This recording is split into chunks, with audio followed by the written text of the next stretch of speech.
మాకు అర్థమవుతున్నది మూసీ మే లూటో ఢిల్లీ మే బాటో మూసీలో లూటో ఢిల్లీ మే బాటో ఎందుకు నీ బాసులు ఢిల్లీలో ఉన్నారు వాళ్ళ కోపం వస్తే నీ తుమ్మితో ఊడిపోయే ముక్కు నీది ఎప్పుడు ఊసిపోతుందో తెలియదు రాహుల్ గాంధీకి మూటలు పంపకపోతే ఆయన ఊకోడు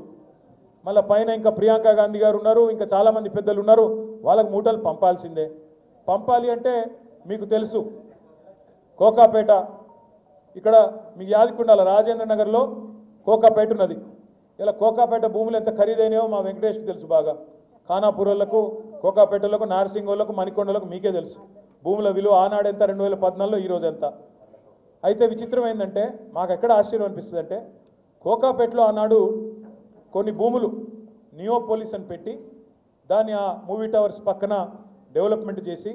గతంలో కాంగ్రెస్ ప్రభుత్వం కూడా వేలం వేసింది గోల్డెన్ మైల్ అనే పేరిట అప్పుడు వాళ్ళు ఆక్షన్ పెట్టినారు రాజశేఖర రెడ్డి గారి టైంలో మన ప్రభుత్వం వచ్చినాక పక్కన మనం కూడా రుణమాఫీ అని సిటీ డెవలప్మెంట్ అని ఈ ఫ్లైఓవర్లు వీటన్నిటి కట్టనికే ఆక్షన్ పెట్టినాం వేలం పెట్టినాం పారదర్శకంగా వేలం పెడితే ఒక్కో ఎకరం 100 కోట్లకు పోయింది పోతే దానికి కూడా మమ్మల్ని తిట్టినాడు రేవంత్ రెడ్డి అన్నాడు ఏమన్నాడు మీరు కేటీఆర్ అనేవాడు దోపిడిగాడు స్కామ్ చేసిండు ఇలా 10,000 కోట్లు నొక్కేసిండు అన్నాడు ఓఆర్ఆర్ ఉంది కదా మీ రాజేంద్ర నగర్ మీకు వెళ్ళిపోతుంది కదా ఓఆర్ఆర్ దాన్ని ఏం చేసినాం మనము 30 సంవత్సరాల కోసం ఒక ప్రైవేట్ వాడికి అప్పజెప్పి 7,400 కోట్లు వాడిస్తే రాష్ట్ర ఖజానాకి మనం దాన్ని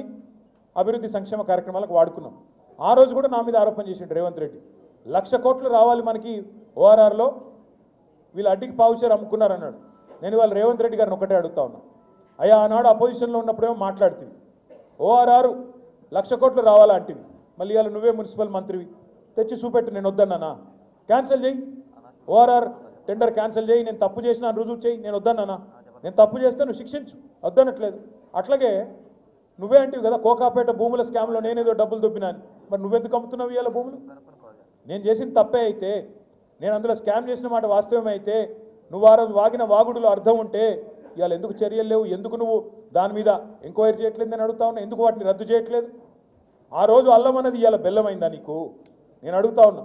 మీరు దయచేసి ఆలోచించండి ఎవడి కోసం మూసి అంటే ఇక దీనికి మళ్ళీ అందమైన కవర్ మనం గట్టిగా మాట్లాడి మూసి ఎందుకే నీకు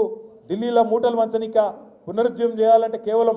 1,100 కోట్లు సరిపోతుంది కానీ గట్టిగా అడిగితే ఈ మధ్యన కొత్త పల్లె అందుకున్నాడు బాపు ఘాట్లనట ఈయన పోయి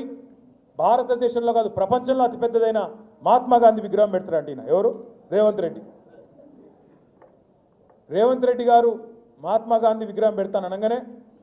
మహాత్మా గాంధీ గారి మన్మడు తుషార్ గాంధీ గారు స్పందించింది మహాత్మా గాంధీకి ఇవన్నీ ఇష్టం ఉండవరని ఆయన